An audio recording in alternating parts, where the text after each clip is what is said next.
السلام عليكم ورحمة الله وبركاته. أعزائي الطلاب، اليوم نسوي حرف الدال.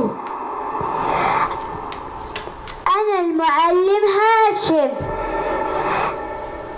اليوم الأصوات القصيرة والأصوات الطويلة.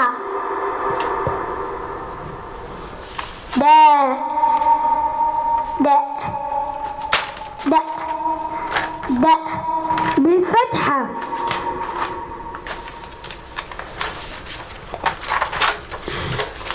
دا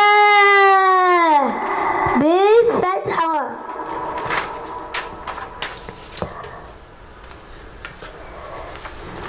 دو دو دو دو